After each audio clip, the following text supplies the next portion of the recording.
በቤኒሻንጉል በኩል ሱዳን ማን በቆሰቆሰው ሱዳን እኮ የኢትዮጵያ ሉዓላዊነት ልድፈር ብላ ብትመጣ ማናችንም ኢትዮጵያውያን ኖ ብለን ነው የምንቆመው። ነገር ግን አብይ አህመድ 4 ኪሎ ያለው ኦህዴድ ከኤመሬት ገንዘብ ተቀብሎ እኛን የሚገልበት የአማራን ህዝብ የሚፈጅበት ገንዘብ ተቀብሎ ድሮን ተሰጥቶት የሱን አምባገነን ስርዓት ለማስፈን አማራውን ሰጥረጭ ያደርጋለሁ እንኳን መሳሪያውን ቀበቶን አስፈቷለሁ ብሎ ለሚያደርገው ዘመቻ የሚያስፈልገውን ገንዘብ ኤመሬት ሰጣው። የኤመሬትን ተልኮ ለማስፈጸም ሱዳን ሄዶ አልቡርሃንን ወጋ። አልቡርሃን ራሱን ሊከላከል መጣ። አብይ አህመድ ሐሚቲ ዳጋሎን ሲያስታጥቅ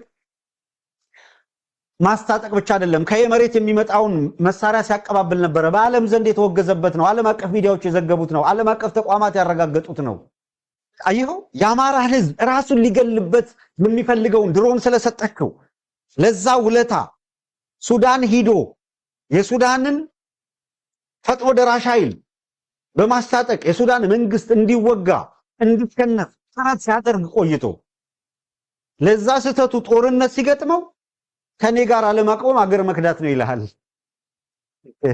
በምንኛ ነው አገር መክዳት የሚባለው የሚተረጎመው? ይኸውልህ አገሩን የከዳው ለገንዘብ ብሎ ኢትዮጵያን አሳልፎ ሽጦ ከኤመሬት ድሮን ለማግኘት ሲል የሰው ሀገር ሂዶ የውክልና ጦርነት አድርጎ ኦህዴድ 4 ኪሎ ያላካል። ስለዚህ ከሱዳን የሚሰነዘርበት ጥቃት ካለ ጥቃቱ የሚሰነዘረው ማን ላይ ነው? ኦህዴድ ላይ ነው። በቤኒሻንጉል በኩል መታ ጥቃት የሚሰነዘረው ማን ላይ ነው? ማን ምን ፍለጋ መሬት አላት? እዛ ጋር ክሌም የምታረገው ጥያቄ አለ? ይገባኛል ለይዞታ ክርክር አላት የላትም? ምን ነው የፈለገችው ሱዳን? ሐሚቲን አስታጠቀብኝ ነው። ለምን አብይ አህመድ አስታጠቀ? እኛን የሚገልበት ድሮን ኤመሬት ስለሰጠችው። ስለዚህ የምንሞትበትን ድሮን ተቀብሎ ተልኮ ሲፈጽም ለገጠመው ጦርነት ምን በወጣው ነው አማራው እዛ ውስጥ ገብቶ በአገር ሉዓላዊነት ምናምን የሚማገደው? አይማገድም። የባንዳነት ትርጉም ኢቲቪ ላይ በሚተነተን አይደለም። ባንዳው ማን ነው ከተባለ አገር 4 ኪሎ ተቀምጦ እየሸጠ ያለው ቡድን ነው ባንዳ። የባንዳነት ትርጉም ከጠፋችሁ በዝርዝር እናስረዳችኋለን። በተጨባጭ ማስረጃን ሞግታችኋለን። አገር እየሸጣችሁ ነው። አገር አሳልፋችሁ ሰጣችኋል። ወንጀል ነው እየሰራችሁ ያላችሁት። በሰብአዊነት ላይ የሚፈጸም ወንጀል እየሰራችሁ ነው። የጦር ወንጀል እየፈጸማችሁ ነው። እንዴት ተደርጎ ከኦህዴድ ጋር ሰው ይሰለፋል? ዘጋርዲያንና ቢቢሲ የቅርብ ጊዜ ሪፖርታቸው ብቻውን ከበቂ በላይ ተናግረዋል። ስርዓቱ በአማራ ህዝብ ላይ ፈጸመ ብለው ያወጡት መረጃ ከነሱ ስለሰማነው አይደለም፣ በተጨባጭ ህዝባችን ላይ ስለተፈጸመ ነው።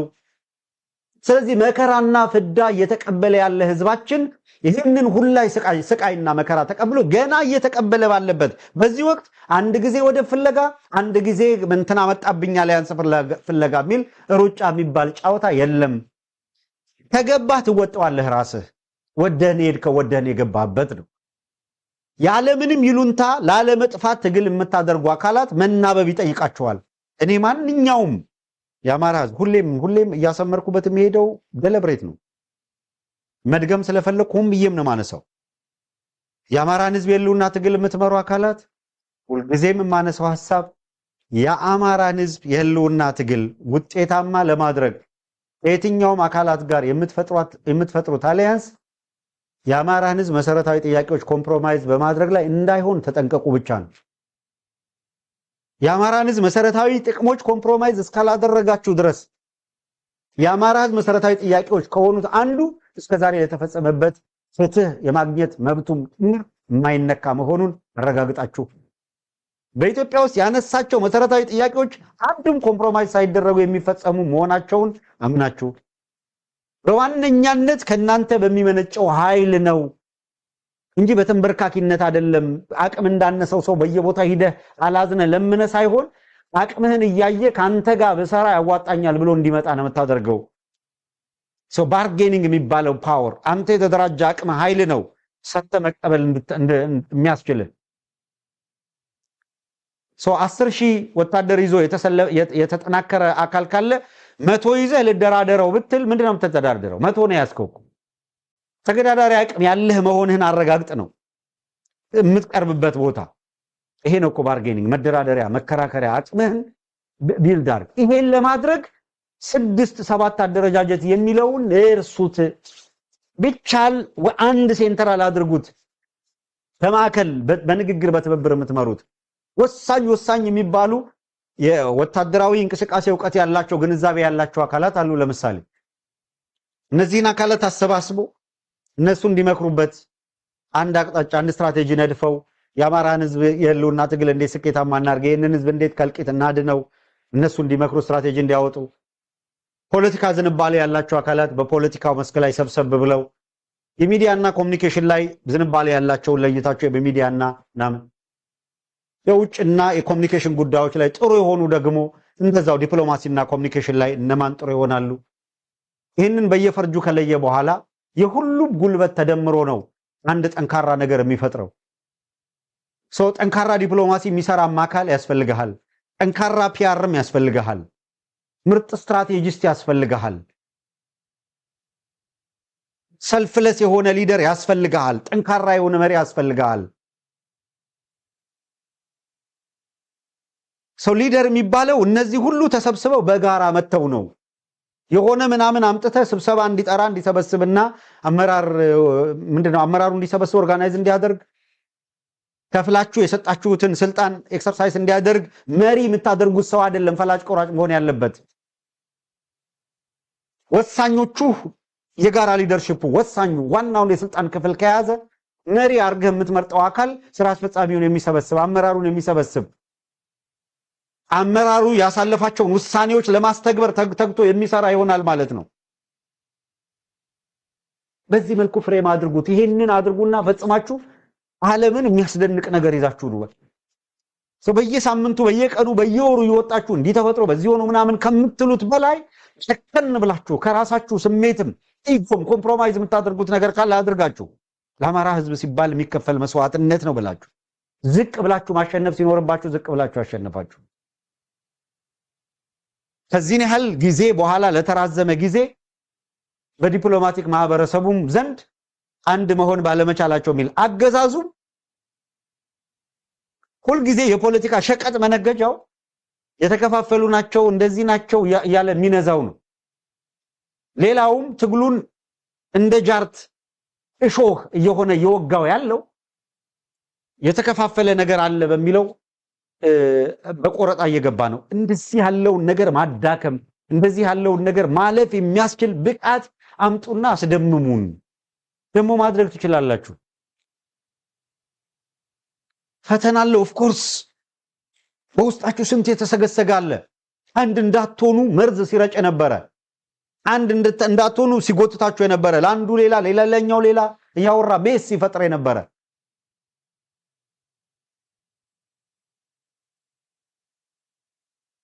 አንዳንዱ እኮ አንዴ ሰኔ 15 ይላል፣ አንዴ ሐምሌ 15 ይላል፣ አንዴ ምናምን ምንም ያሳዝነው እዛ ላይ ተቸክሎ መጻኢ ሁኔታውን ያጨልመዋል።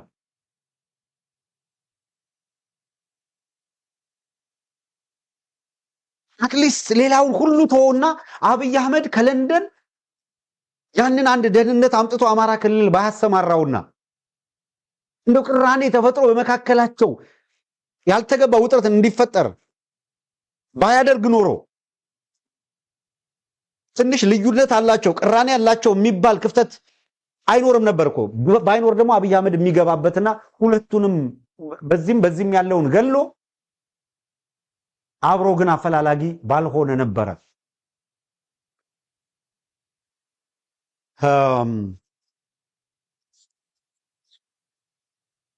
አብይ አህመድ የሚያውቀው ሌሎችም የሚያውቁት አንድ ሀቅ ወደፊት ጊዜ ሲመጣ ብቻ ብዙ ምንለው ነገር ሁሉ እንደው በማይሆን ጊዜ እኮ እንደው ስብሎ አልፋ የሆነ አሁን ሊያሻግረን የማይችል ፍርና ምናምን ውስጥ ላለ መግባት እንጂ አንዳንድ እኮ የሚያስደምሙ ነገሮች ሁሉ አሉ። ግን ያለ ወቅቱ የሆነ ነገር ይሄ የባዕዴን ካድሬ ሁላ የሆነ አጀንዳ በቆስቁሶ ባመጣ ቁጥር እዛ ጋር መሆን የለብንም። ለዛ ነው ምዕራፍ 4 በሚል እንየው። አራተኛ ምዕራፍ ነው። ተመልሰን ሶስተኛ ላይ ሁለተኛ ላይ በገጠመን ፈተና ላይ እዛው አንርገጥ። የሚለውን ማስቆም አይቻልም። በየማህበራዊ ሚዲያ ላይ መጥቶ ጥላቻ የሚጽፍ ቅድም እንዳልናችሁ ጥላቻ የሚናገር እሱን ማስቆም አትችልም። በየቲክቶኩ ከኔ በላይ የአማራ ወዳጅ የለም ከኔ በላይ አማራ የለም ብሎ ሲያበቃ ሸዋና ወሎ አብሮ እንዳይቆም ሽብልቅ መሃል ላይ የሚያስገባው ነው ታገኘዋል። ግን አማራ ነኝ ነው የሚል አንድ መጥቀስ ትችላላችሁ? ትግሬ ነኝ ብሎ ሲያበቃ በአድዋና በሽሬ መካከል ሽብልቅ የሚያስገባ መከፋትም ካለው ስብሐት ነጋን ሊወቅስ ይችላል፣ ደብረጽዮንን ሊወቅስ ይችላል፣ ጌታቸው ረዳን ሊወቅስ ይችላል። ግን በአድዋና በምናምን መካከል አሉ የሚባሉ እኮ አውራጃዊነት ችግር የለም እያልኩ አይደለም። በየቲክቶኩ እየገባ ግን አንተ አድዋ አንተ ሽሬ እያለ ሲዋቀት ታየዋለህ። ኤሊት የሚባለው ረጃጅም አንጀት የሆነ ጽሑፍ እየጻፈ እንደዛ ሲያረጋ አይተሃል? አብይ አህመድ በተከታታይ በዚህ ደረጃ ባለፉት 7 ዓመታት ወለጋን እንደ ህዝብ እኮ ራሱ የኦሮሞን ማህበረሰብ እንዴት እየፈጀው እንደሆነ እኮ ይታያል። ይሄንን እያደረገ ያለው የሸዋ ጀልዱ ስብስብ መሆኑ ጠፍቷቸው ነው። ግን የወለጋ ኤሊቶች ወጥተው የሸዋው ይሄንን እያደረገ ነው ይሄ ጀልዱ ስብስብ ሲሉ አይደለም የምትሰማው። አብይ አህመድን ነው ያተኮሩትና አነጣጥረው የሚታገሉት። አየህ እዛ ስርዓቱ የሚቧደን ብአዴን ግን እዛ ይቧደንና እሱ የአማራ ብልጽግና የሚባል ድርጅት ይዞ በተላላኪዎቹ አማካኝነት ግን ያየ ጎንደሬነት፣ ጎጃሜነት፣ ሸዋነት፣ ወሎነት ምናምን ብሎ አምጥቶ አማራነትን አንገቱን መቁረጥ ይፈልጋል። ለዚህ እድል አትስጠው ነው ዓላማውም ይሄ ነበረ። ሰኔ 15 የሚባልን ነገር ሲያመጡ ዓላማውም ይሄ ነበረ። በዛ ውስጥ እኮ የተሳሳተ የለም ጥፋተኛ የለም ምናምን የለም እኮ አይደለም። እንዴት ወደ ጠላት ወዳዘጋጀልህ ወጥመድ ገብተህ ባጣኸው የቆጨህ ከሆነ እንዴት ሌላ እንድታጣ ትፈልጋለህ? ለአማራ ህዝብ የእናት ባህር የሚኖርህ መቼ ነው?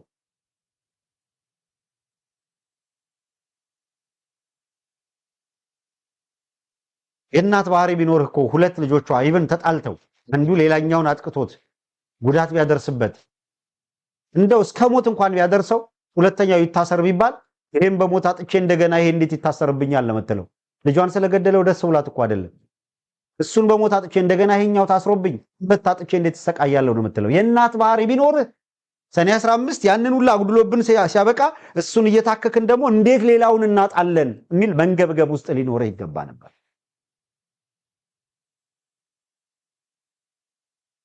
ትልቁን ምስል ማየት በጣም ጠቃሚ ይመስለኛል። በመጨረሻ ደጋግመን እንዳለው ኦህዴድ ያመጣት ያለችውን አዲስ ትርክት በጣም በጥንቃቄ ማየት በብርቱ መታገል የሚጠይቅ ጉዳይ ነውና ጥንቃቄ እናድርግበት። አባዱላ የአሰብን ጉዳይ ይዞ የመጣው ግልጽ አድርጎልናል። አሁን እንዳውም የኦህዴድ የአሰብ ጥያቄ ግልጽ ሆኗል። ከምንም በላይ ግልጽ ሆኗል።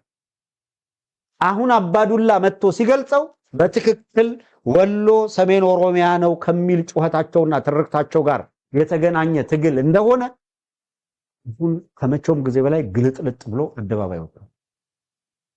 ስለዚህ አሰብ እንዝመት ሲልህ ኦህዴድ ወሎ ሰሜን ኦሮሚያ ነው የሚለውን ፕሮጀክት አሳክቶ ሽመልስ አብዲሳ ቃል የገባውን ኢሬቻን ቀይ ባህር ላይ የማክበር በዓል ማስፈጸሚያ ሊያደርጉ ነው። አንተ ሄደህ ኢትዮጵያ ወደብ ታገኛለች በሚል ምናምን ኩልሽ ጫውታ ሞታለው ምናምን ብላ አስበህ ከሆነ መጀመሪያ መጠየቅ ያለብህ በየመድረኩ አቅም ያላችሁ መጠየቅ የምትችሉ ከሆነ አዲስ አበባ ውስጥ የመሰረት ድንጋይ ተጥሏል ወሎ ሰሜን ኦሮሚያ ነው በሚል አላረማችሁትም? ይሄን አዲስ አበባም ኬኛ ብላችሁታል፣ ድሬዳዋንም ኬኛ፣ ሐረርንም ኬኛ ብላችኋል። ወሎ ዘኢንታየር ወሎ ቤት አማራን ኬኛ ነው ካላችሁ አሁን መታችሁ አሰብ የወሎ ግዛት ነው ስትሉን አሰብ የኦሮሚያ ነው እያላችሁ ነው ያላችሁት። አማራ ላይ ቤት አማራን ወሎን እየነጠቃችሁ አሰብን ለአማራው ለኢትዮጵያ ያስመለስን ነው የሚል ጫወታ እንደዚህ እንኳን ይህንን መረዳት ማገናዘብ ያቃተው ህዝብ ነው ወይ ያለ ብላችሁ ነው ወይ የምታስቡት? እያንዳንዱ የአማራ ተወላጅ ምን እየሰራ ነው? ኮንስፓይረሲ ፖለቲካውን እዩት። ምን እያደረጉ ነው? ለዛሬ እቺን ኪ ፖይንት ልናመላለሳት ይገባል። በየቲክቶኩ እንደው የተሻለ ውይይት የሚደረግ ከሆነ በዚህ አንግል ተወያዩበት እስኪ። አጀንዳ ከሆነ ይህንን አጀንዳ እናርገው እስኪ። ወሎ ቤተ አማራ መሆኑን ክደው ወሎ ሰሜን ኦሮሚያ ነው የሚል ካርታ በየጽፈት ቤታቸው አድርገው አቋም ይዘው እያንጸባረቁ ያለው እንደነ ኮሎኔል ገመቹ እኮ ይፋዊ በሆነ መንገድ እኮ አማራ ደብረ ብርሃን ብቻ ነው አገሩ እኮ ነው ያሉት። ለስንት ቪዲዮ አምጥተን አሳይተናችኋል አይደለም እንዴ? እንኳን ይኸውልህ በወሎ በኩል አሰብን አሉ አይደል? ኤርትራ ባረንቱን እኮ አንድ የኦሮሞ ጎሳ ነው ብለው እኮ ነው የጠሩት ባረንቱን። መቀሌ ምናምን ነገር አለው። አዲግራትን አዲጋራ አለው።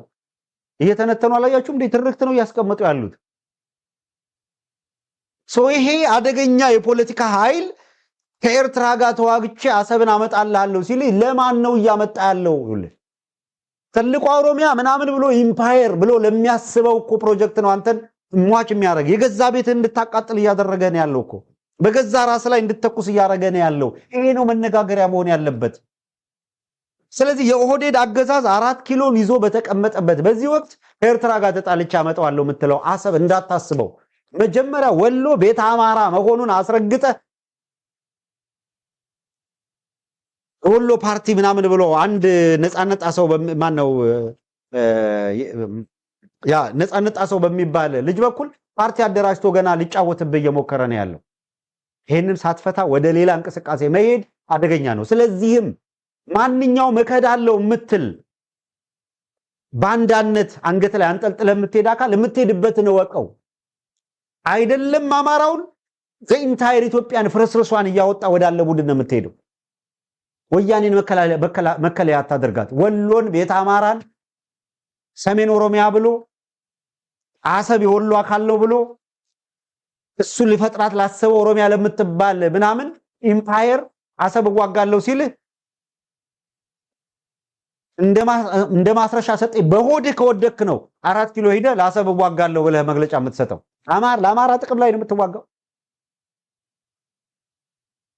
ዘኢንታየር ወሎን ሊያስነጥቀው ኦሮሚያ ኪስ ውስጥ ሊከት ከሚታገል ቡድን ጋር ነው የምትታገለው።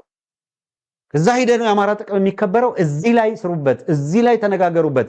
በማይረባ ምናምኑ በቃ ይሄ ወገብና ዳሌ ምናምን ከምታወራ ፖለቲካም ከሆነ እንደዚህ ያለ ደርዝ ያለው ነገር ይዘመተ በእነዛ ላይ መነጋገር